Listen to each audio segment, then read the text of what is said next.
예. 고린도전서 13장 2절 사랑이 없으면 고린도전서 13장 13장 2절입니다.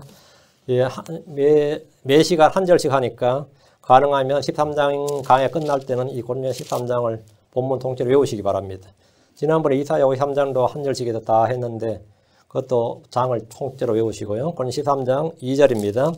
내가 대언한 선물이 있고 모든 신비와 모든 지식을 이해하며 또 모든 믿음이 있어 산을 옮길 수 있을지라도 사랑이 없으면 내가 아무것도 아니요. 장을 기도합니다.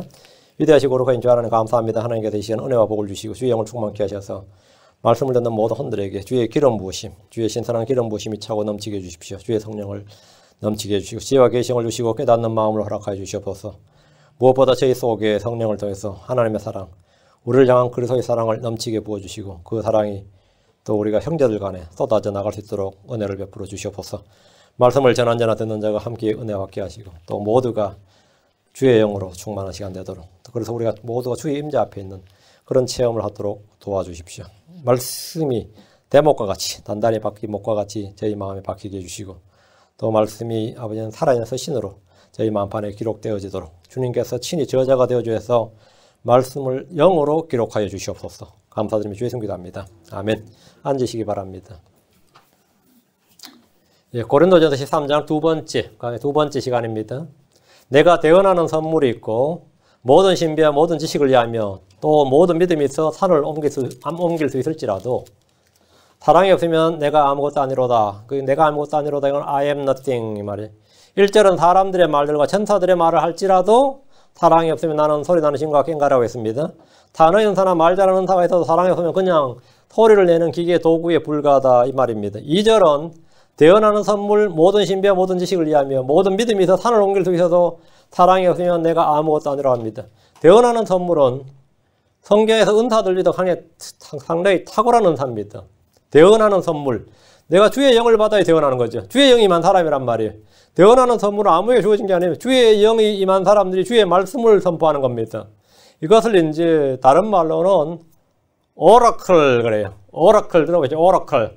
한국말로는 신탁 그럽니다. 하나님께서 말씀을 딱 오라클스 그래요. 킹잼성에 나오는 말입니다. 오라클스. 이걸 신탁이라는데 하나님 자신의 말씀을 우리에게 주는 거예요. 그걸 이제 말하는 걸 신탁이라고 그러죠.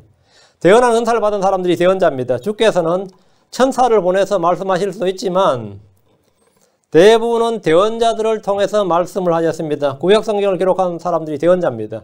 아벨은 대언자였습니다. 에녹은 대언자였어요. 노아도 대언자였습니다. 아브라함, 이삭, 야곱과 요셉을 비롯한 12지파 족장들 다 대언자였습니다.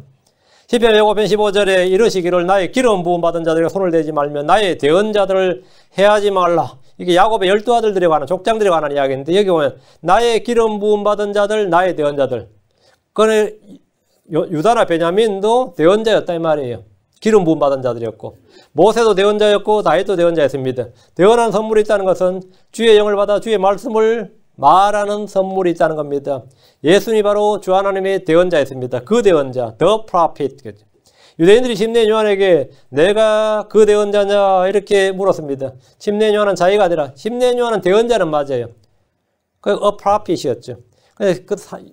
유대인들이 물은 것은 그 대언자, the prophet. 신명기 18장 15절에서 말하는 모세가 대언한 나 같은 대언자, 그 대언자냐 이렇게 심내인 요한에게 물으니까 심내인 요한이 자기가 대언자는 맞는데 그 대언자는 아니다. 그 대언자는 누구냐면 예수님이다. 이렇게 증언을 했습니다. 예수님께서 이제 대언자로서 그 대언자로서 말씀을 전했습니다. 그리고 사람들은 예수님께서 행하시는 기적을 보고 그분이 그 대언자임을 the prophet 구약 성경에서 율법과 선지자들, 율법과 대언자들이 말한 바로 그 대언자임을 인정을 했습니다. 백성들이 인정을 하게 된 겁니다. 요한복음 6장 14절에 그때 그 사람들이 예수님께서 행하신 그 기적을 보고 이르되 이분은 진실로 세상에 오실 그 대언자시로다 하더라. 이분은 예수님은 말이에요. 그 대언자시 더 프라핏이다. 사람들은 그분이 선포하는 말씀을 듣고 그분이 바로 예수님이 바로 그 대언자라고 고백을 했습니다. 요한복음 7장 40절에 그러므로 사람들 중에 많이들이 말씀을 듣고 이 말씀을 듣고 이르되 이분은 진실로 그 대언자시로다. 그러니까 백성들이 그분이 행하는 이적과 기적 표적을 보고 또 그분이 전하는 말씀을 듣고 나서는 아 이거는 이 사람은 정말 그 대언자다. 이분이 정말 성경에서 말한 바로 그 대언자다. 예수님의 증언이 대언의 영입니다. 내가 대언한 선물이 있다면 그는 복된 사람입니다. 내게 대언한 선물이 있다. 내가 대언의 은사가 있다. 이거는 굉장히 복된 일이죠. 오늘날 설교자들에게 절실하게 요구되는 한 가지가 대언하는 영, 대언의 선물입니다. 대언은 주의 말씀을 받아서 선포하고 가르치는 겁니다. 이것은 신학교에서 주는 졸업장이나 학위나 목사 안수주로 대신할 수가 없습니다. 위로부터 그에게 주의 영이 임해야 됩니다. 대언한 선물이 주께서 성령을 통해 주시는 선물입니다. 목자는 대언자, 사도와 마찬가지로 주께서 지역교회 주시는 영적 선물입니다. 어떤 이들은 초대 예루살렘 교회는 목사가 없었다 이렇게 주장합니다. 어때요? 초대 예루살렘 교회 목사가 있었어요? 없어요? 없었죠.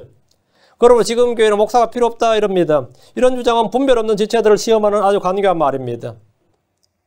초대 예루살렘 교회는 거의 대부분의 사도들이 거기 있었습니다. 초대 예루살렘 교회는 그때는 아직까지 퍼지기 전이었기 때문에 대부분의 사도들이 가룟 유다 빼고 거기 다 있었습니다. 그리고 거기는 장로들이 있었습니다. 사도 바울은 지역교회 장로들을 불렀고 그들을 성령님께서 세우신 감독이라고 했습니다. 지금은 교회에 있는 장로, 감독, 목자로 불리는 사람은 구약의 대언자를 관리, 구약의 대언자들은 주의 영임에서 성령의 감동으로 시키는 대로 하나님께서 시키는 대로 말을 했어요. 근데 신약에서 대언한 사람들은 아무도 그렇게 말하지 않습니다. 그렇게 말하면 다 거짓 대언자 소리 듣습니다. 이미 기록된 말씀을 가지고 그 말씀을 다시 전하는 거예요. 신약에서는 기록된 주의 말씀을 가지고 according to the scriptures 이렇게 성경 기록에 따르면 as it is written 성경에 따르면 Bible says 항상 신약에서 우리가 주의 말씀을 전하는 자들은 이렇게 말해야지 다르게 말하면 그건 전부 다 가짜다 이거예요. 신약에서는 구약의 대언자들과 달리 이미 기록된 주의 말씀을 가지고 그것을 가르치고 선포하는 겁니다. 뭔가 새로운 계시를 받았다고 하든지 성경에 없는 말씀을 받아서 말하면 그는 false prophet, 거짓 대언자입니다. 지역교회 목자가 받은 대언의 선물은 주의 말씀을 기록되어 있는 그대로 말하고 가르치는 은사입니다. 그렇게 하지 않는 것은 사꾼 목자고 거짓 사역자입니다. 마태복음 7장 22절에 그날에 많은 사람들이 내게 이르기를 주여 주여 우리가 주의 이름으로 대언하지 아니하였나이까 주의 이름으로 마귀들을 내쫓지 아니하였나이까 주의 이름으로 많은 놀라운 일들을 행하지 아니하였나이까 하니라. 생각을 해보세요. 구약에서는 주의 이름으로 주의 영을 받지 않으면 주의 이름으로 대언을 못합니다. 주의 영이 임해야지 주의 말하네. 근데 신약에서는 기록된 말씀으로 말씀을 전하다 보니까 가짜들이 수두룩합니다. 왜? 배우면 되는 거거든요. 내가 주의 영을 안 받아도 신학교에서 배우면 설교할 수 있는 거예요. 남의 설교 뺏겨서 할 수 있는 것이고 얼마든지 가능합니다. 그러다 보니까 목사 안수만 받으면 안수증만 있으면 안수 안 받아도 할 수 있는 거죠. 그러니까 주여 주의 이름으로 대언하지 아니하였나이까 이 말이 나올 수 있는 거죠. 그리고 그들은 엑서시스트라 그래서 축사라 그러죠. 마귀야 물러가라. 주의 이름으로 명하나니 마귀야 물러가라. 이제 많이 합니다. 지금 교회들 많이 해요. 아무나 머리에 손 얹고 안수 막 줘버리고 안수 주는 게 이쪽 게 유행입니다. 그냥 대가리 뒤미는 거예요. 줄 서서 대가리 뒤미면 그냥 하는 거예요. 그 아무것도 아니에요. 근데 그렇게 해주면 받는 사람은 그냥 뭔가 받은 느낌이에요. 오늘 교회 와서 설교를 하나도 안 들렸지만 머리에 손 얹었더니 그건 뭐죠? 터칭이 됐잖아. 터칭이. 이건 느낌이 오잖아. 어떤 사람 2번도 와요. 뺑 돌아서 1번 더 와. 응? 그렇게 하면서 나는 매주 안수한다고 합니다. 성경에는 경솔히 안수하지 말라고 되어 있습니다. 안수는 하나님께서 임명장을 준 것 같아요. 장로나 집사를 세울 때 주는 겁니다. 선교 세울 때. 선교사 그냥 막 주는 거 아니에요. 응? 근데 막 그렇게 해요. 그럼 주의 이름으로 마귀들을 내쫓지 아니하였나이까? 주의 이름으로 많은 놀라운 일을 행하지 아니하였나이까? 주님 앞에서 심판을 받게 되는 사람들 중에서는 대언한 자들이 있었습니다. 마귀들을 쫓아낸 자도 있었고 주의 이름으로 놀라운 일을 행한 사람들도 있었습니다. 그들이 지금 주님 앞에서 거짓말 하겠어요? 다 자기 체험을 말하는 거예요. 자기가 이렇게 했다고 거짓말한 거 아닙니다. 근데 그들의 이런 말에 주님께서 이 거짓말쟁이들아 그런 게 아니에요. 니들 언제 그거 했냐고, 어디서 지금 구라치냐, 어디서 지금 내 앞에다 사기치냐, 그런 거 아니에요. 그들 그렇게 했어요. 근데 그들의 이런 말에 주님은 뭐라고 하셨습니까? 마태복음 7장 3절에 그때 내가 그들에게 밝히 말하되 내가 너희를 결코 알지 못하였노라. 불법을 행하는 자들아 너희는 내게서 떠나라. 주님께서 내가 너희를 알지 못하노라, 내가 너희를 알지 못하였노라, 난 처음부터 너희를 안 적이 없다 이거예요. 이들은 구원받지 못한 사람들이었습니다. 불법을 행하는 자들아, 아니, 마귀 쫓아내는 거, 대언하는 거, 주의 이름으로 놀라운 일을 행한 게 어떻게 불법입니까? 다 합법이고 그거는 적법한 거지. 근데 주님께서 불법을 행하는 자들아 너희는 내가 떠나라 했습니다. 주님은 그들에게 불법을 행하는 자들아 하셨습니다. 주님은 그들을 알지 못하셨다고 하셨습니다. 대언한 선물이 있고 주의 이름으로 능력 있는 일을 행하는데 이게 뭔 일이에요? 이게 무슨 날벼락이냐고. 구원받지 못한 사람이 신학교를 가서 안수를 받고 목회를 하며 설교를 하고 성경을 가르치는 것은 비일비재합니다. 그날 주님께서 내가 평생에 설교집을 몇 권 책으로 낸지 아냐고요. 응? 제 설교가 동영상으로 녹음으로 CD로 쫙 퍼졌습니다. 그런데 나는 너를 도무지 알지 못하였노라. 이런 거예요. 구원받지 못한 채 학위를 따서 신학교에서 강의를 하는 목사들도 있습니다. 그런 교수도 있어요. 구원받지 못했지만 영성술을 배워서 축사하는 사람도 있습니다. 축사하는 사람이 있어요. 마귀 쫓아내는 거죠. 얘는 무당이 점을 치고 구질라며 악기를 물리시는 것과 같은 부류입니다. 내가 주의 영을 안 받았는데 어떻게 마귀가 쫓겨날 수 있습니까? 이런 묻는 사람이 있어요. 그러면 무당들을 어떻게 쫓아냅니까? 절의 스님들을 어떻게 쫓아내요?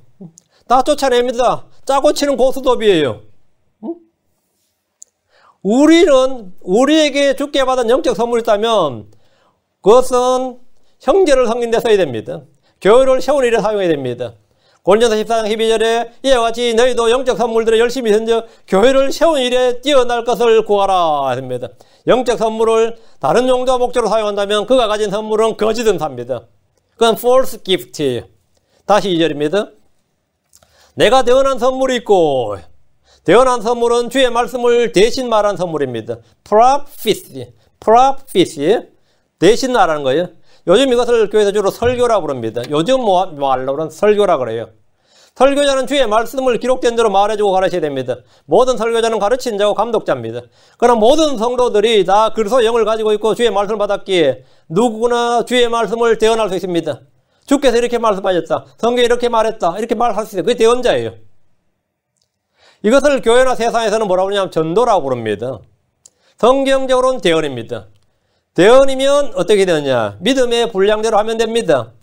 로마서 12장 6절에 그런즉 우리에게 주신 은혜에 따라 우리가 다른 선물들을 가지고 있으니 대언이면 우리가 믿음의 분량으로 대언하고 내가 믿는 것들을 대언하면 돼요.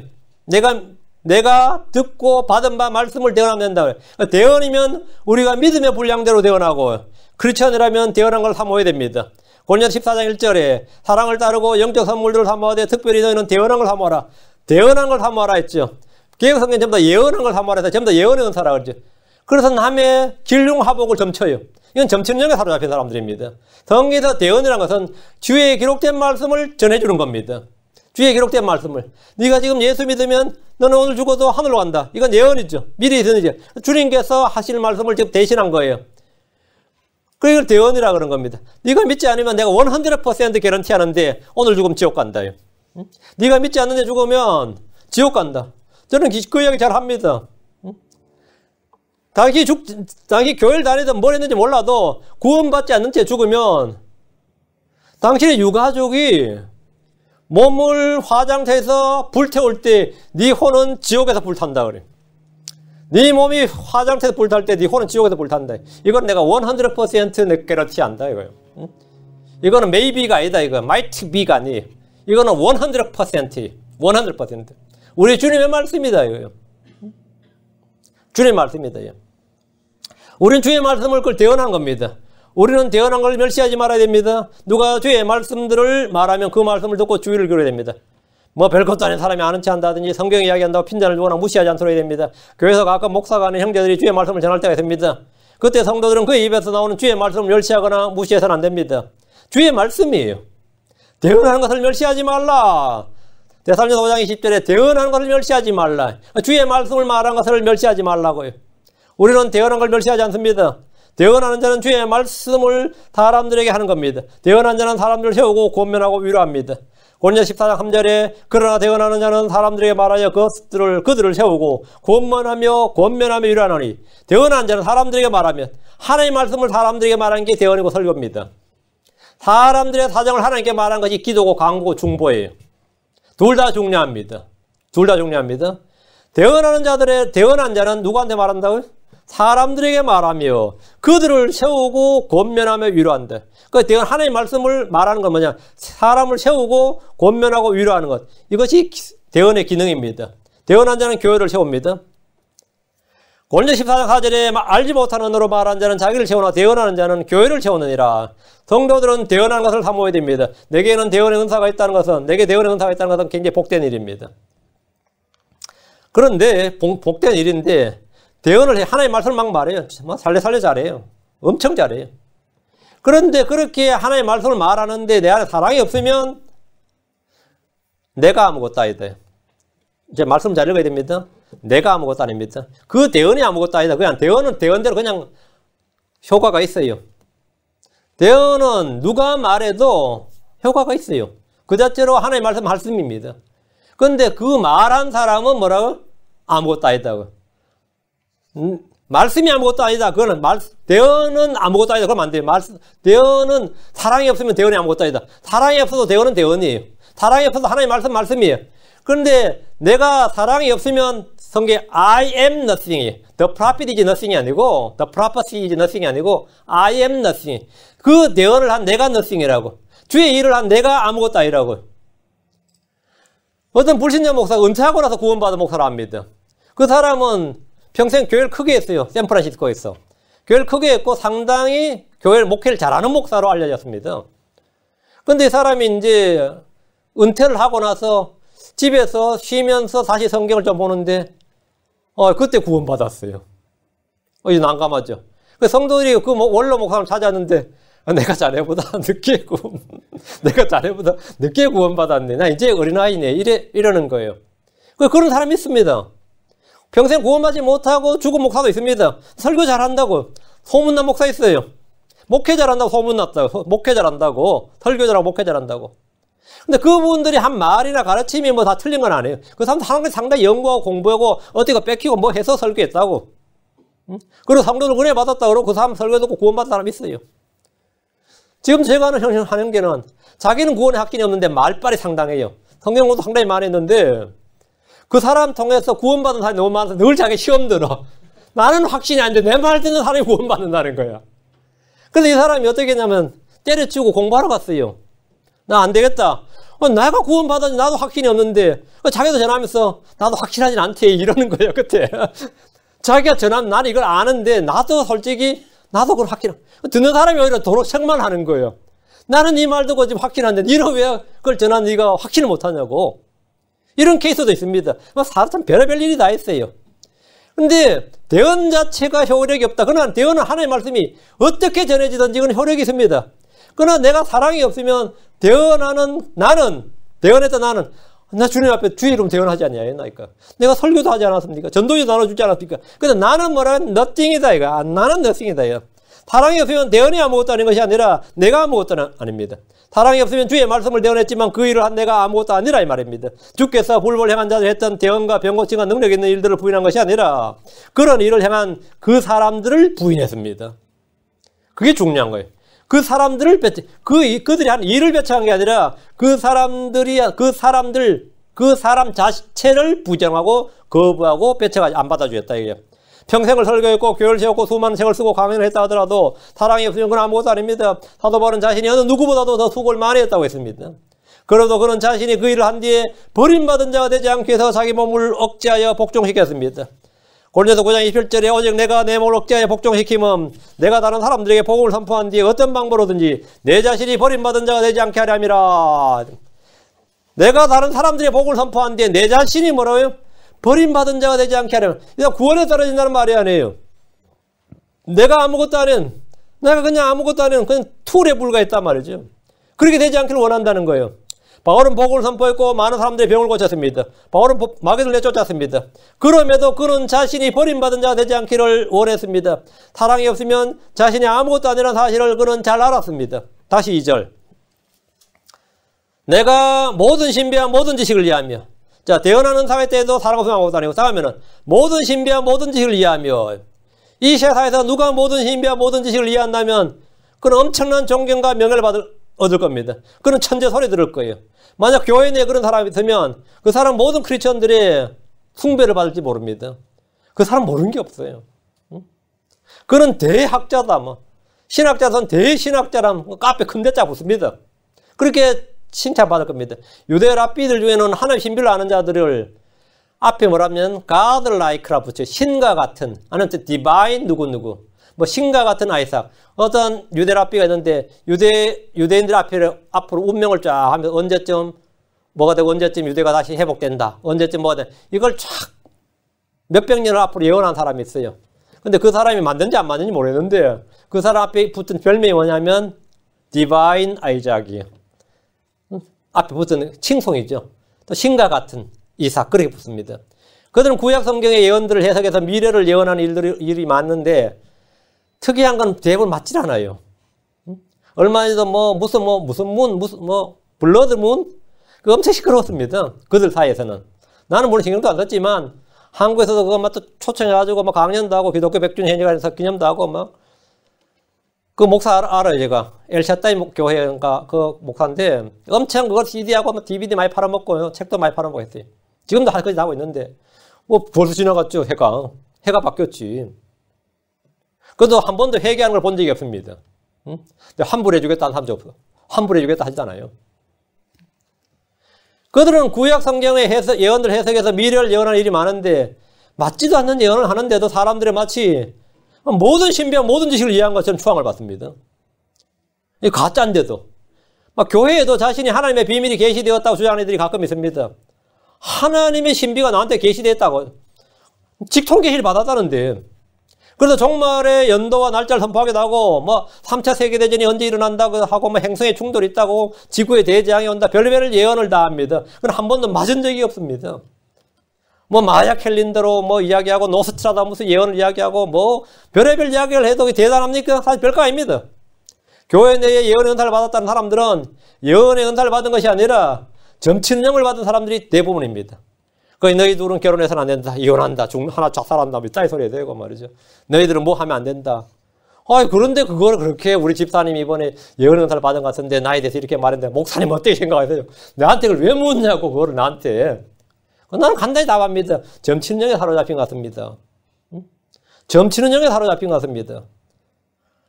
하나님께서는 어떤 사람의 기륭화복이나 사적인 것을 계시해 주는 게 아닙니다. 하나님 자신의 계획을 계시해 주는 것이지. 하나님 자신의 계획과 목적을 계시해 주는 거지. 그런데 한국의 예언의 은혜를 받았던 사람들은 대부분 다 어떤 사람의 사생활을 계시해 줘요. 어떤 사람의 사생활을 과거에 있었던 일. 그럼 점쟁이들이 하는 일입니다. 무당들이 하는 일이에요. 근데 그걸 예언의 은사를 받았다는 거예요. 그럼 또 거기서 깜빡 속아가지고 말이죠. 그래서 막 많이 떠드는 사람들은 목사들까지 가서 내가 어디에 뭐 언제쯤 교회 개척하면 잘 되겠냐 물어요. 어느 장소에 개척하면 잘 되겠냐 이따위 소리 하고 있어요. 황당한 이야기죠. 지금 이 시대에 교회에 주신 대언의 선물은 주의 말씀을 선포하는 겁니다. 영적인 것을 영적인 것으로 비교해서 주의 말씀을 알고 가르치는 사람이 대언의 은사를 소유한 사람들입니다.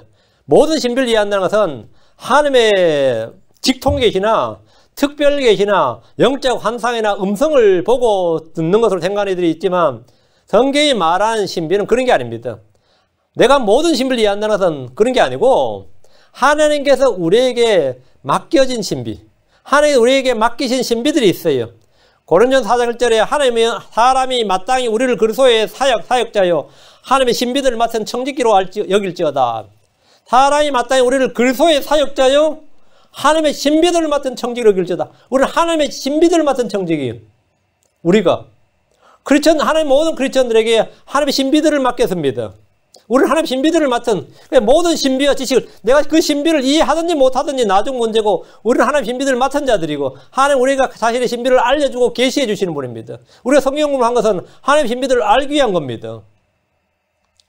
그래서 그걸 나눠줄 수 있는 거죠.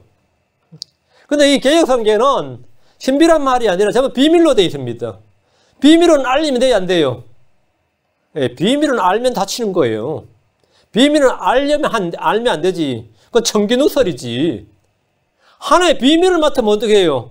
남한테 말하면 안 되지. 누가 말하려도 해야지. 크리스천들은 하나님의 신비를 맡았으니까 그거는 알려주고 해서 프리칭을 해야 된다고요. 비밀은 시크릿이에요. 시크릿. 신비는 미스터리입니다. 이거는 완전히 다른 이야기입니다. 완전히 다른 거예요. 응? 오바마 케어가 시작될 때 이 미국의 한인교회들의 그 오바마 케어가 짐승의 표라고 얼마나 많이 떠들고 다녔어요. 저희 아파트 옆집에서 차고를 개조했어. 복사기를 쫙, 대형 복사기에다 녹음 테이프, CD, 내가 뭐 하시는, 무슨 사회 가시는 거니까. 오바마 케어 이게 짐승의 표라고 알리기 위해서 맨날 제작하는 거예요. 내가 그거 아니라고. 아, 목사인데 그렇게 말해도 목사님 못 알아들으시냐면서 하는 거예요. 근데, 그렇다 치고, 몇 년도쯤 읽겠습니까? 그러니까. 2018년, 19년쯤이래요. 원래 18년 다시 내년에 봐야지. 그러니까 이런 미친 짓을 하고 있는 거예요. 응? 이런 미친 짓을 하고 있는 거예요. 그 하나님의 신비라고, 비밀 아니라고, 신비라고. 하나님께 우리가 맡긴 신비가 몇 가지나 있어요. 첫째가 왕국의 신비들입니다. 왕국의 신비들은 비밀이 아닙니다. 이 신비는 주를 믿는 성도들에게 아는 것이 허락된 겁니다. 마태복음 14장 11절, 13장 11절에 그분께서 그들에게 대답하여 이르시되 하늘의 왕국의 신비들을 아는 것이 너희에게는 허락되었으나 너희에게 허락되었으나 뭐가요? 아는 것이 허락되었대. 왕국의 신비들은 우리에게 허락된 겁니다. 아는 것이 허락되었대. 우리는 봉인된 비밀이 아니다 이거예요. 이건 비밀일 수가 없어요. 알 수 있도록 허락된 신비입니다. 마가복음 4장 11절에 그분께서 그들에게 이르시되 하나님의 왕국의 신비를 아는 것이 너희에게 허락되었으나 밖에 있는 자들에는 이 모든 것이 비유로 행하였나니 너희에게는 허락되었다. 그 모든 크리스천들에는 신비가 허락되었단 말이지. 우리는 하늘의 왕국, 하늘 왕국에 대해서 아는 것은 이것이 우리에게 허락된 신비이기 때문입니다. 둘째, 유대인들이 눈먼 신비입니다. 유대인들은 하나님의 백성이지만 하나님의 아들 예수를 배척했습니다. 이들의 눈먼은 이런 이방인들의 충만함이 이룰 때까지입니다. 로마 11장 25절에 형제들아 너희가 스스로 지혜로운 것으로 여기지 않게 하기 위하여 이 신비에 대해 너희가 모르기를 내가 원치 않으니 이것은 곧 이방인들의 충만함이 이룰 때까지 일부가 눈먼 이레이 이스라엘에 생기는 것이니라. 이 신비에 대해 너희가 모르기를 내가 원치 않으니 성경은 신비를 감추라는 것이 아닙니다. 신비는 몰라서는 안 된다 이거예요. 모르기를 원치 않는다. 이 신비를 너희가 모르기를 원치 않는다. 모든 성도는 하나님의 신비를 알아야 됩니다. 우리는 하나님 신비를 맡은 청지기들인데 내가 모르면 어떻게 선포를 해요? 내가 모르는 걸 누구에게 이야기합니까? 셋째가 복음의 신비입니다. 이 신비는 오랫동안 은밀히 간직되어 왔으나 이제는 밝히 드러난 신비입니다.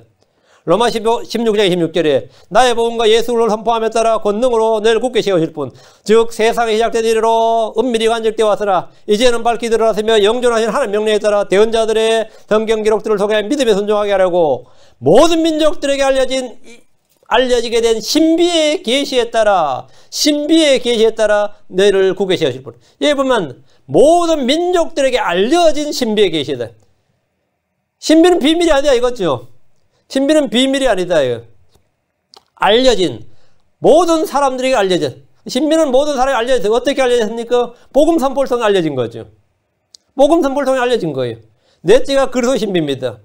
골로새 2장 7절에 다만 우리는 신비 속에 있는 하나님의 지혜 곧 감추어진 지혜를 말하노니 이 지혜는 하나님께서 우리의 영광을 위하여 세상이 생기기 전에 정하신 것이라. 세상이 생기기 전에 정하신 것. 십자가는 하나님의 감추어진 지혜고 신비입니다. 세상이 생기기 전에 정해졌고 십자가에서 공개적으로 온 세상에 알려지고 드러났습니다. 우리는 그래서 십자가를 뭐라 하죠? 하나님의 지혜, 하나님의 신비다 이거. 그건 믿는 자에게 하나님의 권능이다 이거. 우리는 십자가의 복음을 선포하는 겁니다. 내가 그 신비를 맡은 자이기 때문입니다. 다섯 번째가 휴거의 신비입니다. 휴거의 신비. 고린도전서 15장 11절에 보라 내가 너에게 한 가지 신비를 보이노니 우리가 다 잠자지 아니하고 마지막 나팔 소리가 날 때 눈 깜짝할 사이에 순식간에 다 변화되리라. 그러면 한 가지 신비를 보인다. 보여준 한 가지 신비가 뭐죠? 마지막 나팔 소리가 날 때 눈 깜짝할 사이에 in the twinkling of an eye 눈을 깜빡하는 사이에 한 0.1초 안 되죠. 이 0.1초도 안 되는 사이에 우리가 한순간에 땅에서 하늘로 들림받는다. 그리고 우리 몸이 변화되는데 이게 과학적으로 설명이 안 돼요. 과학적으로 설명이 안 된다. 우리 몸속에 로켓 엔진 있는 것도 아니고 어떻게 여기서 셋째 하늘까지 공중에 그냥 순식간에 옮겨지냐. 그것도 눈 깜짝할 사이에 순간이동이란 말이죠. 이 몸이 그러면서 뭐라고 이 몸이 땅에 속한 몸은 올라가면 기압대로 터지죠. 몸이 순식간에 뭐라고 주 예수로의 부활한 몸같이 영광스러운 몸으로 변화되어서 올라간다는데 설명을 해봐 그러면 설명을 어떻게 해요? This is the mystery. 이거 신비다 이렇게 말한 거예요. 이건 시크릿이 아니라 신비 다 알려져 있습니다. 난 그거 처음 듣는데 싶은 사람은 여러분 구원부터 새로 받아야 돼요. 나 그거 처음 듣는데 나 교회 오래 다녔는데 그런 말을 처음 듣는다 싶으면 교회 잘못 다닌 거예요. 그 교회 나와야 돼. 그런 신비. 근데 그건 알려졌다요. 다음에 여섯째가 유대인과 이방인이 한 몸이 되는 신비입니다. 에베소 3장 6절에 이 신비는 곧 복음으로 말미암아 이방인들이 그리스도 안에서 동료 상속자가 되고 같은 몸에 속하게 되며 그분의 약속에 참여자가 된다는 것이라. 이 신비는 뭐라고요? 이방인과 그리스도가 동료 상속자가 되고 같은 몸에 속하게 되고 그분의 약속에 참여된다. 유대인들이 이건 수용할 수 없는 진리입니다. 유대인들은 이방인들과 같이 된다는 말은 그건 자기들의 모독이에요. 그런데 지금 사도 바울이 구약에서 계속해서 아브라함 때부터 분리되어 있었는데, 유대인과 이방인은 완전히 분리되어 있었는데, 그 율법에 따르면 철저히 분리하라가 뭐죠? 율법이에요. 그런데 같은 것에 참여하는 자가 되고 같은 몸에 속하게 되고 동료 상속자가 되고 이러니까 유대인들이 발각하는 거죠. 그러니까 유대인들이 이해하지 못하는 건데 그건 신비다 이거예요. 어떻게 신비가 될 수 있느냐 이거예요. 그리스도 안에서는 유대인과 이방인의 차별이 없습니다. 남자나 여자의 차별이 없고 종과 주인의 차별이 없습니다. 모두가 한 몸이고 서로가 지체입니다. 그런 신비다 이거예요. 그리스도 안에서는 한 몸이다. 신비죠. 일곱째는 그리스도와 성도들이 한 몸이 되는 교회의 신비입니다. 에베소 5장 32절에 이것은 큰 신비니라. 그러나 내가 그리스도와 교회에 대하여 말하노라. 그리스도와 교회가 아담과 이브처럼 남편과 아내처럼 둘이 한 몸을 이루고 한 육체를 이룬 것처럼 둘이 하나가 된다 이거예요. 예수님과 우리가 하나가 된다. 말이 돼요 안 돼요? 말이 되지. 크리스천들이 다 말이 돼요. 설명해봐 그러면. 둘은 둘이지. 둘이 어떻게 하나가 되냐고. 둘이 한 몸이 된다. 하나가 된다. 주와 합한 자는 한 영이니라. 말 돼요? 예, 1 플러스 1은 1이다 이 말이에요 지금. 그래 그럼 뭐라 그러냐면 설명이 되지 않는 신비다 이거예요. 신비다. 그리스도가 머리고 교회가 그분의 몸이다. 그 말이 되냐? 신비다 이거예요. 근데 우리는 이 신비를 알도록 허락되었대. 어떻게 알죠? 논리적으로도 안 되고 과학적으로 안 되고 실험할 수도 없고 관찰할 수도 없는데 어떻게 알아요? 응? 체험할 수도 없고 어떻게 아는 거죠? 믿음으로 아는 겁니다. Through faith we understand 됩니다. 예수를 믿으면 알게 돼요. 예수를 믿으면 그게 이해가 된다고 희한하게도. 응? 예수를 믿는 순간에 내 안에 이 하나님의 성품이 내 안에 들어오니까 영적인 것이 자연스럽게 이해가 된다. 이해가 된다면 깨달아진다 이거예요. 뭐 정확히 잘 모르겠는데 말로 하라 그러면 잘 설명을 못 하겠는데 그게 별로 어려운 거 아닌 거예요. 크리스천들이 어려운 게 아니에요. 자연스럽게 받아들여지고 억셉트가 되고 자연스럽게 이해가 된다 이거예요. 그 신비다 이거예요. 여덟째, 우리 안에 계신 그런 신비입니다. 예수님께서 성도들의 몸 안에 계시는데 이것을 성도들에게 드러난 신비라고 합니다. 골로새서 1장 26절 27절. 이것은 그 여러 시대와 여러 세대로부터 감추어졌으나 이제는 그분의 성도들에 드러난 신비에 관한 것이라. 신비에 관한 것이다. 하나님께서 이방인들 가운데서 이 신비의 영광의 풍성함이 무엇인지 자신의 성도들에게 알리려 하시는데 신비는 알리는 것이다. 성도들이 알리려 하시는, 주님께서는 성도들의 신비를 알리려 하시는데 감추려 하시지 않습니다. 숨겨놓으려 하잖아요. 알리려 하시는데 이 신비는 너희 안에 계신 그리스도고 영광의 소망이시니라. 너희 안에 계신 그리스도입니다. 예수는 우리 안에 계신다. 예수는 분명 하늘에 하나님 보좌 우편에 계신다면서요. 근데 지금 성경에서 너희 안에 계신 그리스도, 너희 안에서 일하시는 예수 그리스도, 너희 안에, 우리 안에 계신 그리스도를 이야기한단 말이에요. 하늘에 계신다며요. 우리 안에 계신다며. 뭐 말이 이상하다 이거예요. 근데 말이 된다 이거죠. 너희 안에 계신 그리스도고 영광의 소망이시니라. 이 너희 안에 계신 그리스도를 너희가 알리려, 주님 알리려 하신대. 너희가 이걸 알지 못하느냐 이거. 예수로 너희 안에 계신 걸 너희가 스스로 알지 못하느냐 이거. 그렇지 않으면 너희가 버림받은 자니라. 그리스도께서 우리 안에 계시고 성령이 우리 안에 계시고 하나님 우리 안에 계신다. 너희 안에 계신 그리스도입니다. 내 삶 속에 계신 그리스도 아니에요. 주님이 내 삶 속에 계시면 안 돼요. 내 안에 계셔야지. 응? 내 삶 속에 계시면 안 되고 내 안에 계셔야 돼. 내 안에. 주님께서 내 삶을 바꿔놨습니다. 기분 엄청 좋죠. 내 삶을 바꿔놓으면 안 되고 나를 바꿔놔야 됩니다. 내가 바뀌어야 돼요. 내가 바뀌어야지. 나는 그대로 있는데 내 삶을 왕창 바꿔놓으면 뭐든죠? 그건 돈도 바꿉니다. 돈은 나를 못 바꾸지만 내 삶을 많이 바꿔줘요.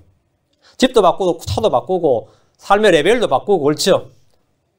그러나 그것은 나를 바꾸지 못해요. 근데 주님은 나를 바꾸는 겁니다. 주님은 내 속에 계시되 주님이 내 삶 속에만 계시고 내 안에 안 계시면 죽자마자 지옥 갑니다. 근데 내 삶은 비록 비참하고 고난과 끝이 없는지 주님이 내 안에 계시면 난 하나님의 왕국을 소유하고 있는 겁니다. 주님 내 안에 계시면 죽으면 바로 하늘로 갑니다.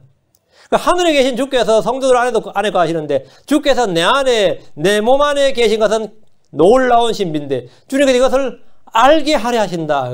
우리에게 알게 하려 한다. 그 성도들이 이걸 알면 정말 성도들이 바뀌어요. 내가 예수 믿고 나서 이거 알면 예수 믿고 나서 뭐 모든 걸 다 하는 거 아닙니다. 예수 믿고 나서 그냥 예수 알고 하나님 믿었을 뿐인데 그때부터는 성경의 말씀이 들리기 시작하고 말씀이 말하면 아 그렇구나 하고 받아들여지게 된다 이거. 예수 믿으면 그게 뭐 과학적 논리로 설명 다 할 수 있는 게 아니에요. 근데 그게 다 받아들이는데 근데 그게 잘 안 된다 그러면 지금 믿음의 문제입니다. 그거는 지금 제대로 믿지 않았던 거예요. 믿지 않은 거예요. 다음에 경건의 신비입니다. 이건 뭐냐면 성육신의 신비예요. 하나님 육신이 되셨다는 거예요. 디모데전 3장 16절에 논쟁의 여지가 없이 하나님 성품의 신비는 위대하도다. 이 신비는 위대하다. 이거. 하나님께서 육체 안에 나타나시고 성령 안에서 의롭게 되시고 천사들이 보이시고 이방인들이 선포되시고 세상에서 믿기시고 영광 속으로 올려져 영절 받으셨느니라.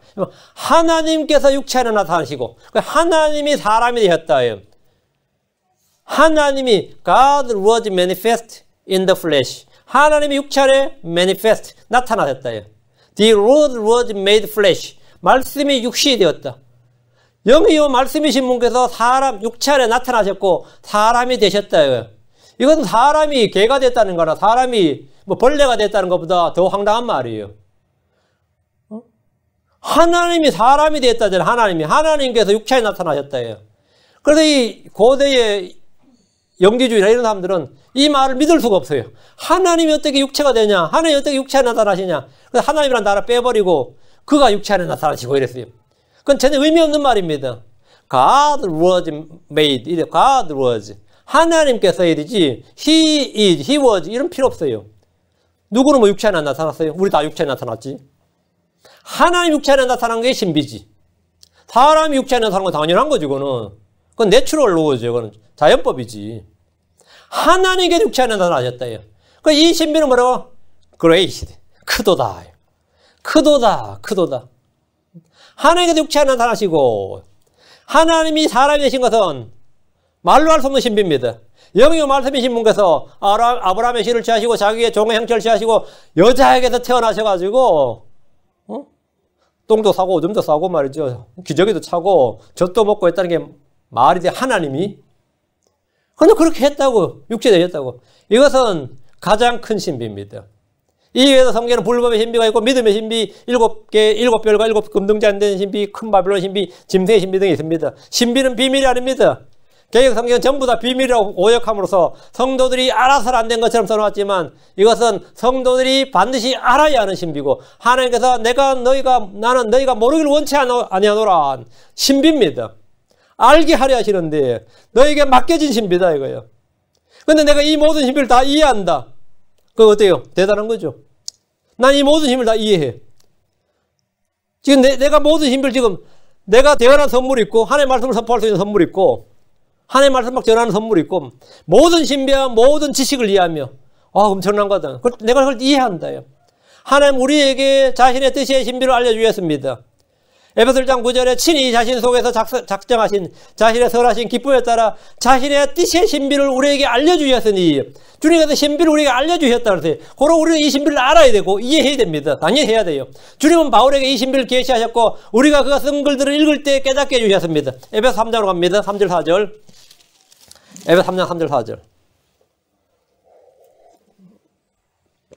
에베소 3장 3절 4절 곧 계시로 그분께서 내게 그 신비를 알리셨나니 그것은 내가 전에 몇 마디 말로 적은 것 같으니라. 이게 바울 서신이에요. 그것으로 말미암아 그 바울이 쓴 서신들 로마서부터 빌레몬서까지 히브리서도 바울이 썼다면 히브리서까지 그것으로 말미암아 너희가 읽을 때에 바울이 지금 몇 마디 말로 적었다잖아요. 너희가 읽을 때에 그리스도의 신비에 대해 내가 알고 있는 바를 깨닫게 되리라. 그 바울이 계시로 받은 신비를 바울은 썼어요. 서신을 썼어요. 로마서 쓰고, 고린도전서 쓰고, 이렇게 썼어요. 갈라디아 쓰고, 에베소 쓰고, 빌립보 쓰고, 골로새 쓰고. 이렇게 써서 쫙 썼는데, 너희가 읽을 때에 내가 알고 있는 바를 너희가 깨달으리라. 언제 깨닫는다고요? 읽을 때 깨닫는 거예요. 직통계시 받아 깨닫는 거 아니고. 환상을 안 해요. 직통계시는 환상이나 영음을 들었다. 이거 다 헛소리고. 그런 말 하면 그냥 뭐 어디 개가 짖나 보다 하세요. 그런 말은 쓸데없는 소리예요. 응? 언제 깨닫는데요? 예. 읽을 때 깨달으라. 그리스도의 신비. 내가 알고, 바울 사도가 받았던 계시. 바울 사도는 자신이 받았던 계시를 전해준 겁니다. 이것이 하나님께서 하는 방법이에요. 우리가 먼저 받은 걸 전해주는 거예요. 우리는 전해받은 거고, 그럼 전해받아야 똑같은 걸 받아야죠. 똑같은 걸 받아야죠. 바울이 받았던, 바울이 알았던, 바울이 본 것, 바울이 깨달은 바를 뭐라고요? 내가 알고 있는 바를 깨닫게 되리라. 이렇게 됐습니다. 우리는 다 바울과 동일한 지식, 또 바울과 동일한 진리를, 바울이 받은 그 신비를 깨닫게 되는 거예요. 읽을 때. 바울 사도의 서신을 읽을 때는 바울이 받은 걸 깨닫는 거죠. 우리가 이 모든 신비를 다 이해한다면 그는 위대한 성경교사가 될 수 있습니다. 그는 책을 쓸 수도 있고 보험연도자가 될 수 있습니다. 만약 모든 신비와 지식을 이해한다면 그는 다니엘이나 솔로몬처럼 지혜론자라 평가받을 겁니다. 사도 바울은 이런 점에서 어느 대원자나 사도들보다 신비를 더 잘 알았고 지식이 뛰어났습니다. 고린도서 11장 5절 6절 보면 나는 가장 으뜸가는 사도들보다 내가 조금 더 뒤지지 않는 줄로 생각하였노라. 가장 으뜸가는 사도하면 베드로, 요한, 야고보예요. 가장 으뜸가는 사도들보다 내가 조금 더 뒤지지 않는 줄로 생각하였노라. 내가 비록 말에는 서투를지 모르나 지식에는 그렇지 아니하니라. 오직 우리는 너희 가운데서 모든 일에서 철저히 드러났느니라. 그 바울 사도가 받은 지식과 지혜는 사도들도 인정하는 거였습니다. 사도 바울의 지식과 주께 받은 지혜는 사도 베드로도 인정했어요. 바울은 계시들이 넘쳤습니다. 그래서 분량의 상으로 높여지지 않게 하시려고 사탄의 사자를 주였습니다. 바울은 누구보다도 많은 타언어를 할 줄 알았습니다. 그 바울은 선교할 때 하루도 외국어 배울 필요가 없었습니다. 그는 어느 나라 어느 땅에 떨어뜨려도 복음을 전할 수 있었습니다. 왜? 그는 모든 사람들보다 타언어를 많이 알았습니다. 바울은 누구보다도 많은 대언한 선물이 있었습니다. 신약 성경의 절반을 사도 바울이 기록했습니다. 교회 서신들은 모두 바울의 편지입니다. 그는 누구보다도 하나님의 모든 신비들을 잘 이해했습니다. 그에게 주어진 몇 가지 계시는 다른 시대들의 대언자들의 사도들은 전혀 몰랐던 겁니다. 근데 그런 것들을 바울을 통해 계시되었고 베드로나 요한이나 야고보도 바울 서신서를 읽고서야 그걸 알았어요. 바울을 통해 계시되었다고. 이 교회 신비나 이방인과 유대인들의 연합이나 이런 것들, 그리스도의 내주하는 신비 이런 것 전부 다 바울 통해 계시된 거예요. 바울 서신이 복음서도 먼저 써졌다 이 말이에요. 에베소 3장 2절 3절에 보면 너희를 위해 내게 주신 하나님의 은혜의 경륜을 너희가 들었으리라. 곧 계시로 그분께서 내게 그 신비를 알리셨나니 계시로 그분께서 내게 그 신비를 알리셨나니 대언자들이나 다른 사도들 말고 내게 unto me 하나님께서 계시로 내게 그 신비를 알리셨나니 그것은 내가 전에 몇 마디 말로 적은 것 같으니라. 바울은 이 계시는 나에게 주어진 거다 이거예요. 그리스도의 몸의 신비나 교회의 신비가 그런 겁니다. 이방인들이 그리스도 안에서 동료 상속자가 되고 같은 몸에 속하게 되고 그분의 약속에 참여해야 된다는 사실은 예수님께서 바울에게 계시한 거예요. 12제자들은 전혀 알지 못했습니다. 에베소 3장 5절 그분께서는 이제 자신의 거룩한 사도들과 대언자들의 성령을 통해 이 신비를 계시한 같이 다른 시대들에서는 사람들의 아들들에게 그것을 알리지 아니하셨는데 다른 시대들에는 뭐라고요? 사람들의 아들 낼지 않았대요. 이건 나한테 계시된 거다 이거예요. 이걸 가지고 성경 my gospel 그럽니다. 하나님의 은혜의 복음은 바울의 나의 복음이라고 그랬어요. 이것은 대언자들 사도들이 알지 못했던 진리로서 바울에게 계시되었고 바울은 그것을 예루살렘에 있는 베드로와 요한과 야고보에게 알려주었습니다. 그리고 각 교회에 편지를 보내서 자신이 받은 신비들을 알려주었습니다. 사도 바울은 누구보다 지식이 탁월했습니다. 사도들 중에서 가장 영적 지식과 그리스도를 아는 지식이 다 뛰어났습니다. 그러면서 그는 이미 도달한 것처럼 말하지 않았습니다. 이미 붙들었다고 말하지 않았어요. 그는 이미 완전한 것처럼 말하지 않았습니다. 그는 계속해서 믿음의 길을 달려갔습니다. 빌립보 3장 12절 나는 내가 이미 도달한 것처럼 말하지 않으며 이미 완전한 것처럼 말하지 않고 다만 그래서 예수님께서 나를 붙잡아 이루시고자 하시는 그것을 붙잡으려고 뒤따라가노라. 나는 주를 뒤따라가는 사람이다 이거예요.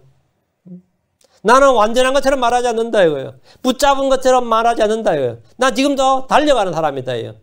사도 바울은 주를 따랐고 주를 따른 성도들에게 자신을 따라야 할 믿음의 본으로 제시되었습니다. 성경에 보면 사도들 중에 나를 따라 외친 유일한 사도가 바울입니다. 나를 따르라 이거예요. 우리는 마땅히 예수님을 따라야 됩니다. 그런데 바울은 주를 따르라고 말할 뿐 아니라 나를 따르라고 했습니다. 고린도서 4장 16절에 그러므로 너희에게 간청하노니 너희는 나를 따른 자들이 되라. 너희는 나를 따른 자들이 되라. 고린도서 11장 1절에 내가 그리스도를 따른 자가 된 것 같이 너희도 나를 따른 자가 되라. 빌립보 3장 17절에도 형제들아 너희는 함께 나를 따른 자가 되고 또 너희가 우리를 본보기로 함과 같이 그렇게 걷는 자를 주목하라. 너희는 나를 따른 자가 되라 이거예요. 나를 따른 자가. 그런 주를 따른 성도들의 모델이었습니다. 욥이 인내의 본으로 제시되었고 엘리야가 기도의 본으로 제시되었듯이 예수를 어떻게 따르냐? 예수를 누구처럼 따르면 되냐 물으면 당연히 바울처럼. 바울이 예수를 따르는 자, 그 제자도의 모형이다. 제자도의 본은 누구냐면 바울이. 다른 어떤 사도들이 아니고 바울이 제자도의 본입니다. 제자도의 본이에요.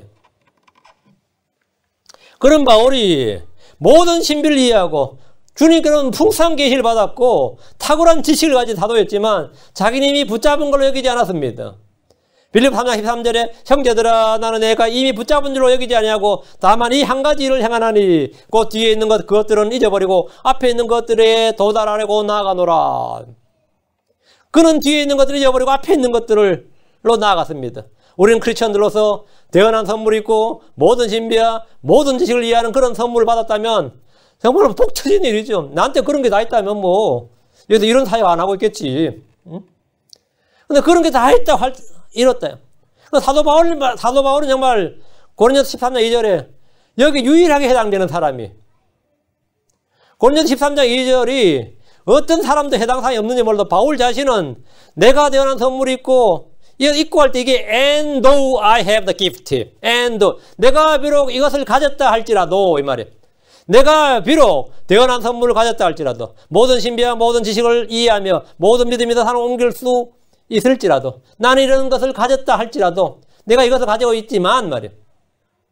만약 그런데도 내게 사랑이 없다면 바울 자신은 뭐라고요? 나는 nothing이다 이 말이에요. 바울이 아예 갖고 있지 않는데 내가 가졌다 해도 nothing이다. 뭐 이것도 말이든 그건 가정법이 되는 거예요. 이 도우라는 것은 두 가지 중에 하나예요. 하나는 내가 이걸 다 가졌지만 내가 대언하는 은사도 있고 지식도 있고 신비도 있고 뭐 다 있는데 하나님께 다 받았는데 계시도 풍성하고 그런데 내게 사랑이 없으면 내가 다 가졌지만 가졌다 할지라도 have not faith 내가 사랑이 없다면 I am nothing 난 nothing이다. 이게 한 가지. 고린도서 13장 2절은 바로 그 의미예요. 두 번째는 나는 그런 게 하나도 없지만 내가 없는데 설령 가졌다 할지라도 내가 사랑이 없으면 nothing이다. 이게 이 의미는 두 가지 다 돼요. 근데 바울 사도는 지금 이 고린도서 13장은 내가로 시작하는 전부 다 1인칭 주인공 화법입니다. 우리가 하나든가 그들이 하든가 3인칭이 아니고 전부 다 내가로 시작한다면 1절도 내가, 2절도 내가, 3절도 내가가 누구예요? 바울 자신이에요. 바울 자신은 사람들이 오늘 타원을 많이 했습니다. 대단한 선물이 있었어요. 모든 힘을 가졌어요. 모든 지식을 이해했습니다. 모든 믿음이 있어 사람 옮길 만한 그런 믿음이 있었습니다. 진짜 그런 사람이었어요. though I have. 내가 그런 걸 가졌다 할지라도, have not faith. 내가 믿음이 없으면 나는 nothing이다. 지금 이 이야기죠. 다시, 예. 그런데 우리가 생각할 때는 모든 크리스천이 가지고 싶은 게 뭐죠? 사람들의 언어, 천사들의 언어, 대언한 선물, 신비, 지식을 이해하고 산을 옮기는 믿음. 이런 거 있으면 뭐 맨날 그거 해달라고 기도하는 거죠. 특히 목회자를 부흥사도 있는 사람들은 뭐 맨날 뭐 울고 불며 하는 기도가 그건데 그거 가지라고. 아무도 사랑이 넘치게 해달라고 기도는 안 합니다. 정말 해야 될 기도는 사랑이 넘치기를. 이거 다 없어도 사랑이 있으면 all이에요. 이거 다 있어도 사랑 없으면 nothing이다. 지금 이 이야기인데 이 사랑을 갖겠다. 그리스도의 사랑, 하나님의 사랑을 쏟아부어 주시옵소서 이러면 좋을 것 같아요? 나쁠 것 같아요? 그런 기도를 해본 적이 없으니까. 내 평생에 예수 믿고 나서 그런 기도는 내 평생에 해본 적이 없으니까. 정말 해야 될 기도를 나는 평생에 해본 적이 없다. 그럼 다른 거 달라는 엄청 기도했는데 모세처럼 온유하게 해주십시오. 다윗처럼 용맹하게 해주십시오. 그죠? 솔로몬처럼 지혜롭게 해주십시오. 다니엘처럼 명철하게 해주십시오. 한 놈 되기도 어려운데 여러 사람 다 갖다 대야 내가? 누구처럼 승리자가 되게 해주십시오.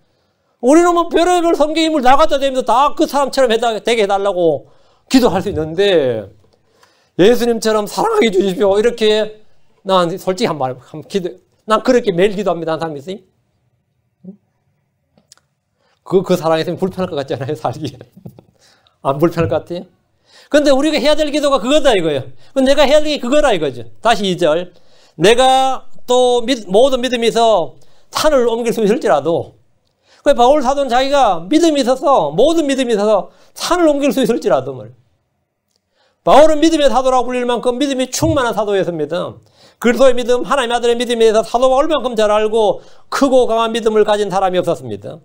사도 바울은 큰 믿음의 소유자였습니다. 그는 믿음이 적은 자가 아니었고 약한 자가 아니었습니다. 믿음이 적어서 뒤로 물러나지 않았고 주의 약속과 신실함에 대해서 조금도 의심하지 않았습니다. 그는 평생 동안 그리스도를 향한 믿음, 그리스도의 믿음, 그리스도 안에 있는 믿음에 대해서 전했고 가르쳤습니다. 믿음의 의, 믿음의 말씀, 믿음의 영에 대해서 가르쳤고 믿음의 창시자요 완성자이신 예수님을 선포했습니다. 율법의 행위가 아닌 믿음의 의를 선포하고 확증한 사도가 바울입니다. 로마서 1장 17절에 복음에는 하나님의 의가 믿음에서 믿음까지 계시되어 있나니 이것은 기록된 바 의인은 믿음으로 살리람과 같으니라. 그러니까 믿음에 관한 이야기를 가장 많이 한 사람이에요. 가장 많이 썼고 성도들은 믿음으로 산다는 사실을 바울 사도는 로마서, 갈라디아서, 히브리서에 각각 한 번씩 의인은 믿음으로 살리라. The just shall live by faith. 이 말을 3번이나 썼습니다. 믿음으로 말미암는 의. 믿음을 통한 화해연물, 믿음의 법, 믿음의 영, 믿음의 성장 등 온통 믿음에 대한 진리가 바울 서신서에 집중적으로 기록되어 있습니다. 바울 사도는 내가 모든 믿음이 들지라도 했어요. 사도는 실제 그런 모든 믿음이 있었습니다. 그는 믿음의 사도였습니다. 그는 자신의 삶이 믿음으로 사는 삶이라는 사실을 스스로 증언하는데 어떻게 증언했느냐? 이 삶이 바울 사도가 어떻게 살았느냐 물으면 고생 많았죠. 뭐 그건 말되죠. 바울 사도는 어떻게 살았느냐? 나는 믿음으로 살았다 이거예요. 의인은 믿음으로 살리라. 이게 남들한테 하는 말이 아니라 자기 자신이 어떻게 살았냐면 갈라디아 2장 10절에 내가 그리스도와 함께 십자가에 못 박혀 있으나 그럼에도 불구하고 사노라. 그러나 내가 아니요 그리스도께서 내 안에 사시느니라. 나는 지금 내가 육체 안에서 사는 내 삶을 나를 사랑하사 나를 위해 자신을 주신 하나님의 아들의 믿음으로 사노라. 왜 바울 사도 자신이 자기는 하나님의 아들의 믿음으로 산다잖아요. 내가 지금 육체 안에 사는 삶은 하나님의 아들의 믿음으로 사노라 했어요. 이런 사람이 지금 고린도 13장 쓰고 있는 거예요.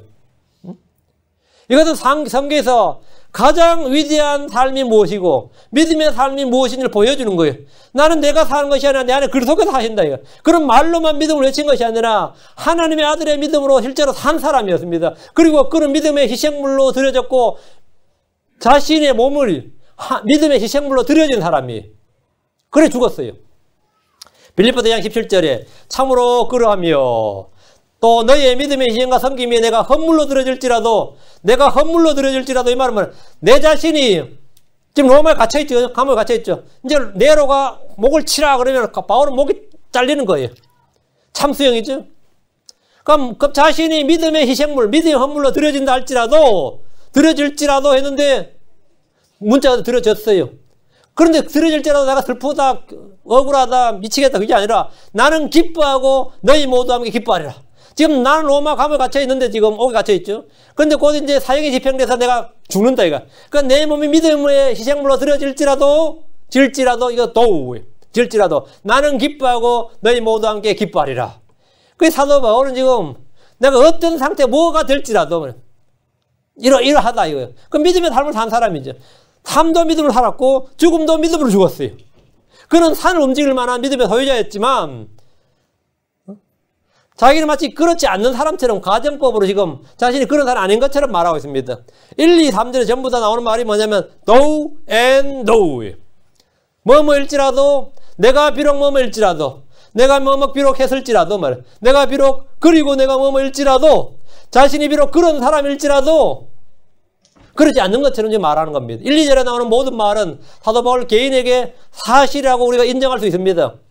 내가 비록 뭐 말할지라도 내가 대단한 선물이 있을지라도 내가 모든 신비와 모든 지식을 이해할지라도 내가 산을 옮길 수 있는 믿음이 있을지라도 자신은 그런 사람이다 이거예요. 얘는 그가 이런 것이 없는데도 있었으면 하고 말하는 것이 아니라 실제로 이런 것이 있었음을 암시해 줍니다. 바울은 지혜와 계시의 영에 있어서 요셉이나 솔로몬이나 다니엘보다 더 뛰어난 사람이었습니다. 하나님께서 주신 풍성한 계시가 넘침으로 몸에 가식을 하나님께서 몸에 사탄의 사자를 줄 정도로 그는 주께 받은 지식과 지혜가 탁월한 뛰어났습니다. 그는 모든 믿음의 사람이었어요. 모든 믿음으로 살았어요. 믿음 그 자체였다. 믿음 그 자체로 살았다 이거예요. 그는 어떤 대언자들보다 더 많이 대언했습니다. 그래도 그런 그에게 사도 바울 그런 자신에게 말이에요. 내게 만약 사랑이 없다면 내가 이런 모든 걸 갖추고 있는데도 만약 내가 사랑이 없다면 내가 아무것도 아니요. 어떤 사업가가 60 몇 살, 지금 60 몇 살인데 젊을 땐 연예인으로 성공했고 연예인 은퇴하고 한 사업가로 성공했어요. 그 집도 엄청 좋고 엄청 커요. 혼자 살아. 그래서 물으니까 늘 텅 빈 것 같디. 이게 자기 혼자만 살기 때문에 개 한 마리 키우면서 그 돈도 있고 뭐도 있고 다 있는데 뭐가 없는 거예요. 자기가 사랑할 사람, 사랑받는 사람, 그게 가족이 없다 이거예요. 자기가. 사람들끼리도 그런 말 해요. 그럼 사람들이 다 이해를 해요. 특히 나이 든 사람들은 다 이해해. 응? 젊은 사람들이 뭐 혼자 살면 더 좋지 이런 사람도 있겠지만 이해를 하죠. 그 사도 바울 같은 사람이 내가 모든 걸 이거 다 가졌다 이거예요. 사도 바울은 재산을 가지지 않을지 몰라도 지식과 지혜와 계시와 뭐 타원의 은사나 병 고치는 은사나 이런 거 다 가졌습니다. 모든 크리스천들이 부러워할 만한 건 다 가지고 있었어요. 모든 신비와 모든 지혜를 이해하는, 그리고 믿음 자체도 크고 강한 믿음을 가지고 있었습니다. 그런데 내가 이 모든 걸 다 가지고 있다 할지라도 내가 지금 사랑이 없다면 난 아무것도 아니다 그러면 그렇게 말씀하시면 안 되지. 우리는 아무것도 없는데 이러지. 바울한테 그렇게 말씀하면 우리 같은 사람 어떻게 살라고. 응? 우리는 그런 것도 없이 사랑도 없고 바울은 그걸 다 가지고 사랑이 없으면 그렇다 이거야. 그렇다 이거야. 내가 다 없어도 그러면 사랑이라도 있으면 뭐가 되는 거예요? 너팅이 아니다 이 말이에요 지금. 근데 그런 거 가지려고 다 애쓰지 말고, 고린도 교회는 은사를 서로 자랑하고 하니까 너희들 그런 은사가 많다고 자랑하는데 그것 다 있어도 난 너희들보다 훨씬 더 많이 가졌다 이거야. 그래 그것 다 있어도 내가 사랑이 없으면 내가 nothing이다 이거. 나 something이 아니다 이거예요. 응? 내가 교회를 엄청 크게 하고 막 교회만 크게 하는 게 아니라 막 여기저기 지교회 세우고 말이죠. 선교사 파송하고 명성이 있고 말이죠. 어디서 보니까 막 큰 목사 소리 들어요. 그리고 큰 목사, 작은 목사는 없어요. 작은 양이란 말이 있어도, 적은 양, 작은 양분이란 말이 있어도 큰 목사란 말, 큰 목사는 예수님입니다. 양의 큰 목자, Great Shepherd, Great Bishop. 그건 예수님인데 가끔 자기 큰 목사라는 사람도 있어요. 그런 사람 나보고 새끼 목사라 그래요. 이 성도가 100명도 안 되기 때문에 새끼 목사라 그래. 뭐 새끼 목사하고 이래요. 밥도 같이 안 먹어요. 그러니까. 나는 그런 사람 보고 어리석은 사람이라 그래요. 정신 같은 일에. 저는 그런 목사하고 쪼다 같은 그래요. 한마디로 헛생각을 하고 있으니까 그럼 작은 교회란 건 없습니다. 주님이 계신 교회는 다 같은 교회예요. 작은 성도 없어요. 우리가 그냥 쓰는 말이지. 주님이 그 안에 계시면 다 같은 성도입니다. 그래서 항상 차별이 없습니다. 응? 그런데 내가 그걸 다 가졌다 할지라도 말이야. 내가 우리 교회 한 해 예산이 1,000억입니다. 그거 어떡하라고. 성경을 보면 베드로는 은과 금은 내게 없을지라도 내게 있는 것을 내게 주노예. 근데 요즘 교회는 은과 금은 내게 있을지라도 내게 없는 것을 내게 이래 된 거죠. 은과 금은 교회가 돈은 있어요. 그런데 뭐가 없어요? 권능이 없습니다. 돈 있고 조직도 있고 사람도 있고 다 있습니다. 시스템이 잘 갖춰져 있어요. 그런데 뭐가 말씀이 없어요. 더 중요한 거 하나님의 사랑이 없습니다. 그들 속에 하나님의 영이 없어요. 하나님의 영이 없어도 평소에 하나님의 영을 가져본 적이 없기 때문에 없어도 없는 줄을 몰라요. 그런 교회에 다니면 없어도 없는 줄을 모른다고요. 오히려 가끔 있는 사람이 오면 이상한 사람 취급받습니다. 그거 있는 사람 오면, 말씀 가진 사람이 오면 니 목사 할 거냐 왜 그러냐 그래요. 말씀 막 이야기하면 지금 요 분위기상 지금 그거 이야기할 때냐. 전에 제가 우리 교회가 이 교회가 지금 오기 전에 여기는 계속 교회였습니다. 이 교회가 문 닫고 제가 여기로 장소 옮겼는데 전에 이 교회에서 제가 초청 강사를 와서 여기서 이 자리에서 킹제임스성경에서 발견되는 진리들이라는 걸 설교를 했습니다. 사흘간을. 킹제임스성경에서만 발견되는 진리들. 못 보신 분은 우리 교회 홈페이지에 있어요. 그거 여기서 강의한 거예요. 어떤 할머니가 저기서 비디오로 찍더라고요. 그래서 그렇게 녹화가 된 겁니다. 제가 녹화한 게 아니고. 근데 이제 끝나고 나서 식사를 하는데 이제 누가 저기 식당도 같아요. 저 식당에서 식사를 하는데 어떤 분이 뭐 교회 와서까지 성경 이야기하세요 이러더라고. 내가 이 강사로 왔는데 내가 뭐 이런 교회가 다 있나 싶더라고요. 뭐 교회에 와서까지 성경 이야기합니까? 이래 어디 가서 이야기합니까? 교회에 와서까지 뭐 그런 이야기 하시냐고. 교회 와서까지.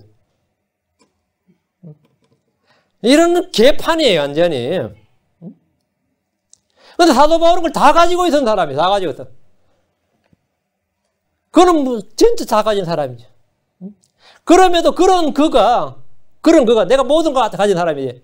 내가 모든 걸 가졌다 할지라도 만약 사랑이 없다면 have enough charity, I am nothing.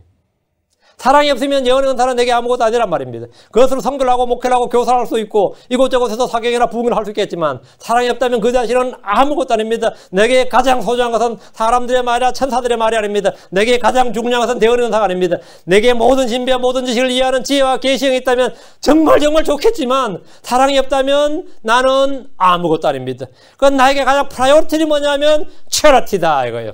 평생 동안 자신이 받은 것, 깨달은 것, 배운 것을 솔로몬처럼 잠언으로 정리하고 노래로 남기고 그게 솔로몬의 아가죠. 전도자의 말로 남긴다 해도 그는 아무것도 아니란 겁니다. 성경을 13권이나 기록했더라도 사랑이 없으면 그는 아무것도 아닙니다. 성경이 아무것도 아닌 것이 아니라 그는 아무것도 아니다.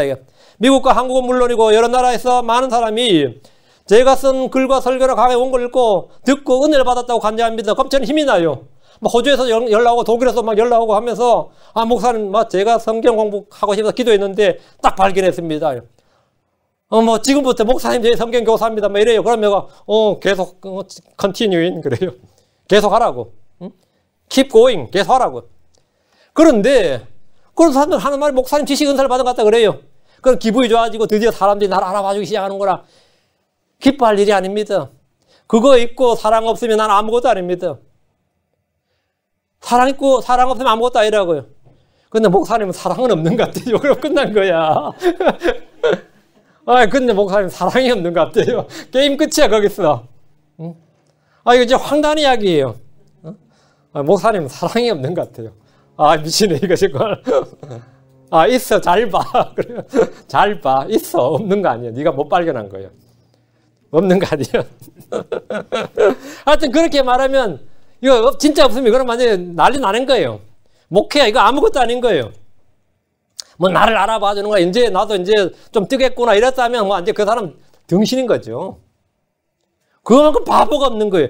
지금 핵심을 놓치고 있는 거지. 이 교회의 핵심이 뭐냐예요. 이 교회 우리 모든 성도의 행동의 수칙이 뭐냐예요. 우리가 따라야 하는 게 뭐고 우리의 기준이 뭐고 무엇가 진정한 부흥이고 무엇가 진정한 영적 성장이냐 이거예요. 사랑을 추구하라. 사랑을 따르라. Follow after charity입니다. Follow after charity. 모든 일을 사랑으로. Let all things be done with charity. 모든 일은 사랑으로 행해지게 할지니라. 이거예요. 내가 아무것도 아니요. 이 말은 그냥 겸손으로 한 표현이 아니라 문자 그대로 사실입니다. 아무것도 아닙니다. 그냥 난 너띵이 아무것도 아니에요. 내가 아무것도 아니오란 말은 우리 자신의 무익함과 육신의 무익함입니다. 사랑이 없으면 우리는 무슨 일을 해도 그냥 무가치한 존재고 무의미한 존재입니다. 사람들은 자신의 존재의 의미와 목적을 찾습니다. 평생을 구도자로 산 사람들은 그것을 찾지 못한 채 허무함을 느낍니다. 나의 존재의 의미가 뭐냐 이거야. 나의 존재 목적이 뭔 같아요? 우리의 존재 가치는 사랑에 있습니다. 하나님의 사랑이 내게 있으면 그거는 가치 있는 존재고 가치 있는 인생을 삽니다. 하나님의 사랑이 없으면 무엇을 해도 나는 nothing입니다. 그런 사람이 평생을 그렇게 큰 기업을 이루고 유명세를 타고 존경을 받아도 사람들은 그 사람을 다 위인이라 그러는데 그 사람은 늙어 사는 소리가 아무것도 아니야. vanity. 그게 헛되도다예요. 솔로몬같이 큰 부자는 세상에 없었습니다. 솔로몬같이 큰 부자가 없었어요. 그런 큰 지혜를 가진 사람도 이전에도 이후에도 없었다 그랬어요. 솔로몬같이 중국에 물론 몇천 명의 첩을 거느리는 황제들 이야기가 나오지만 솔로몬처럼 말이죠. 많은 부인을 거느리는 사람이 없었어요. 그런 사람이 그게 보통 기야. 솔로몬이 몇 명이야? 마흔으로 1000명입니까? 나 상상이 안 갑니다. 이름이나 다 알까? 이름이나 다 알겠어요. 근데 그 사람이 말년에 쓴 전도서를 보면 계속해서 한 단어가 뭐예요? 헛되고 헛되니 헛되고 헛되도다죠. 헛되다 이거 헛되다. 하나님의 사랑, 그 사랑이 내 안에 없을 때 모든 건 다 헛되다 이거예요. 부와 존귀와 권력과 지혜와 모든 게 다 헛되다 이거예요. 사랑이 있으면 나는 가치 있는 존재예요. 하나님의 사랑이 있으면 나는 가치 있는 존재입니다. 하나님의 사랑이 내 안에 없으면 나는 가치 없는 무익한 존재입니다. 내가 무슨 큰 일을 많은 일을 했더라도 소금이 그 맛을 잃으면 그 소금은 아무것도 아닙니다. 마태복음 13절에 너희는 땅의 소금이로 돼 만일 소금이 제 맛을 잃으면 무엇으로 그것을 짜게 하리요. 그 뒤에는 그것이 아무 쓸모 없으므로 버려져서 사람들의 발밑에 밟힐 뿐이니라. 크리스천들은 땅의 소금입니다. 우리는 그리스도를 통해 맛을 내야 됩니다. 생명의 향기를 내야 됩니다. 빛을 내야 됩니다. 우리는 열매를 내야 됩니다. 그리스도 안에 거하지 않는 자는 거하지 않는 가지는 열매를 맺지 못합니다. 그 가지는 무가치한 겁니다. nothing이다 이 말이에요. 맛을 잃으면 nothing이다 이거예요. 주님은 아무 열매가 없는 무화과 나무를 보시고 저주하셨습니다. 우리는 무익한 종입니다. 그러나 그 속에 사랑이 있으면 주의 귀한 그릇이 됩니다. 내가 질그릇이다. 그건 무가치합니다. 그러나 그 속에 보화가 있으면 그건 보석을 담은 그릇이에요. 그건 보물함이라고요. 그건 보석함. 그때부터 질그릇이 아니라 보석함입니다. 내 속에 보물이 있다. 그럼 그 사람 뭐라고요? 보석함이에요. 그 사람 보석이에요. 열매를 맺으면 그는 주께 영광을 돌립니다. 내 안에 하나님 사랑이 있다요. 그 사람은 보물입니다. 그건 peculiar, 특별한 보물이에요. peculiar, 독특한 보물이다. 하나님의 사랑이 담겨있는 그릇이다 이거예요. 하나님의 사랑이. 여기서 아무것도 아닌 것에 대해서 생각해 봅시다. 할례나 무할례나 아무것도 아닙니다. 고린도서 7장 19절에 할례가 아무것도 아니요 무할례가 아무것도 아니로되 오직 하나님의 명령들을 지키는 것뿐이니라. 하나님의 명령들을 지키는 것만 그것이 유일한 거다 이거예요. 나머지는 nothing이고 하나님의 명령들을 지키는 건 뭐지? 하나님의 명령들이 뭡니까? 내가 너에게 대명령을 주노니 내가 너를 사랑같이 너희도 서로 사랑하라. 사랑하는 것만이 뭐라고요? 그것밖에 없다고요. 우상은 세상에서 아무것도 아닙니다. 고린도서 8장 4절에 그러므로 우상들에게 희생물로 바친 것들을 먹는 것에 관한 우리가 우상은 세상에서 아무것도 아니며 그 아이돌스 우상 아무것도 아니라고요. 요즘 뭐 아이돌들 많죠. 다 우상들입니다. TV에 나와서 막 축추고 설치는 애들 있죠. 아무것도 아니라고요. 우상은 세상에서 아무것도 아니며 한 분 외에는 다른 신이 없는 줄 아노라. 우리가 무슨 신에 다 아무것도 아닙니다. 예수를 그러고 십자가에 못 박히신 그분 외에는 다 아무것도 아니다 이거예요. 심는 자나 물 주는 자는 아무것도 아닙니다. 율법은 사람을 완전케 하는데 아무것도 아닙니다. 육에서 난 것은 아무것도 아닙니다. 주님께서 나는 아무것도 스스로 할 수 없노라 하셨습니다. 요한복음 8장 28절에 이에 예수님께서 그들에게 이르시되 너희가 사람의 아들을 들어올린 뒤에야 내가 그인 줄을 알며 내가 그다. 내가 그 대언자다. 내가 그리스도다. 내가 메시아다. 율법과 대언자의 증언한 바로 그 의다 말이에요. 내가 그인 줄을 알며 주님께서 항상 하는 말이 I am he. 내가 그니라. 너희가 사람의 아들을 들어올린 뒤에야 십자가에 높이 들어올린 뒤에야 내가 그인 줄을 알며 또 내가 스스로 아무것도 하지 않고 오직 내 아버지께서 내게 가르쳐 주신 대로 내가 이것들을 말한 줄도 알리라. 자기가 스스로 종기를 돌리면 그 종기는 아무것도 아닙니다. 우리는 그리스도 안에 가지 않으면 우리는 아무것도 할 수 없습니다. 나는 포도나무에 너희는 가지니라. 사람이 내 안에 가고 내가 그 안에 가면 바로 그 사람은 많은 열매를 맺나니 나 없이는 너희가 아무것도 할 수 없느니라. He can do nothing. 그리고 오늘 우리가 본 말씀대로 사랑이 없으면 나는 아무것도 아닙니다. 그럼 내가 아무것도 아닌 존재가 되어서는 안 되죠. 내가 헛된 존재가 되어서는 안 된다 그래. 사랑이 없다면 내가 무슨 영적인 일을 많이 했다 하더라도 그래도 심판서에서 회개 보고할 때 나의 이름 밑에는 nothing 하고 제로하고 적혀있다 이거예요. 응? 주님께서 내 계좌에 내 어카운트에 하나님께 회개 보고 한다면 우리 다 하나님께 회개 보고 할 겁니다. 근데 회개 보고 하는데 nothing이야. 모르지 뭐 마이너스 통장 이러다 다니는지. 근데 nothing이란 말 제로예요. 내가 구원받았는데 하나님께서 회개 보고 그래서 심판대에서 받을 게 뭔가 해서 있나 봤더니만 다 불타고 남는 게 하나예요. nothing. 아무것도 안 남았어요. 사람이 말이에요. 이 육체도 불타면 남는 게 있습니다. 임플란트 하면 티타늄은 남아요. 사람 다 태우면 그 티타늄은 임플란트에서 티타늄 끄집어내서 줘요. 임플란트 이빨 몇 개 하셨네요. 그래요. 저희 아버님 돌아가셨을 때 화장했을 때 임플란트 한 그것만 불에 안 타고 나왔어요. 그래서 심판대에서 나 불타면 나 탄데 임플란트만 남겨놓을 거예요. 임플란트만 남았네. 응? 그런데 보니까 내가 사랑으로 행하지 않았기 때문에 nothing이다. 이거 nothing이다. 나 이러면 너는 아무것도 없네. 받을 게 아무것도 없는데 보상도 영광도 유업도 없다 이거예요. 은혜의 선물로 받은 것은 그냥 그건 받아요. 그러나 나가 각 사람의 행위에 따라 주리라 한 것은 nothing이다 이거예요. 우리의 행위를 기록한 하나님의 책에는 우리가 사랑으로 한 일, 사랑으로 맺은 열매만 어카운트가 됩니다. 응? 그것만 카운트가 돼요. 카운트가 돼요. 그것만 열매로 계산되는 거예요. 사랑이 없으면 내가 아무것도 아니다. 이 말씀은 모든 크리스천들이, 특히 우리 교회 모든 성도들이 늘 기억하고 주의하고 이 좌우명으로 삼아야 될 말씀입니다. 사랑이 없으면 내가 아무것도 아니다. 이것은 경고고 주의할 말씀이에요. 우리가 늘 경계해야 될 말씀이다 이거예요. 자, 오늘 두 번째 시간에 사랑이 없으면 내가 아무것도 아니요. 그 다음에 잠시 기도하겠습니다. 점심 먹고 3절 하겠습니다. 잠시 기도하겠습니다. 위대하시고 거룩한 주 하나님 감사합니다. 하나님께서 이 시간 주의 말씀을 선포할 수 있도록 해주셔서 감사하고, 말씀을 듣는 혼들에게 이 말씀이 마음 가운데 선명하게 뚜렷하게 깊이 그렇게 간직될 수 있도록 은혜를 베풀어 주시옵소서. 주의 영께서 참으로 계속해서 말씀해 주실 때 아버지 저희가 귀로 듣습니다. 아버지 저희 마음에도 이 말씀이 잘 흘러나가지 않도록 해주시고 저로 빠져나가지 않도록 해주시고 악한 자가 와서 속히 빼앗아가지 않도록 저희가 이 말씀을 잘 지킬 수 있도록 은혜를 베풀어 주시옵소서. 아버지 하나님 사랑이 풍성한 교회가 되도록 인도해 주시고 저희가 많은 것을 추구하지만 가장 중요한 것을 놓치지 않도록 인도해 주시옵소서. 아버지 하나님 사랑은 최상의 은사입니다. 사랑은 가장 좋은 열매입니다. 사랑은 영원한 것이고 모든 허물과 모든 죄를 덮는 것이고 율법의 성취고 그리스도의 법이고 모든 헐매는 띠고 모든 것 위에 사랑을 덧입으라고 하셨사오니 아버지 하나님 저희가 이것을 잠시도 소홀히 하지 않게 하시고 저희가 모든 일을 사랑으로 행할지니라 한 말씀대로 사랑을 따르고 사랑을 확증하고 사랑을 나타내 보이고 사랑으로 행하고 사랑을 사랑으로 서로를 세워주는 그런 교회, 그런 성도들로, 그래서 저희가 서로 사랑할 때 세상이 우리를 그리스도의 제자인 줄 알게 해주시옵소서. 감사드리며 주의 이름 기도합니다. 아멘. 아멘. 찬송가 421장입니다. 찬송가 421장입니다.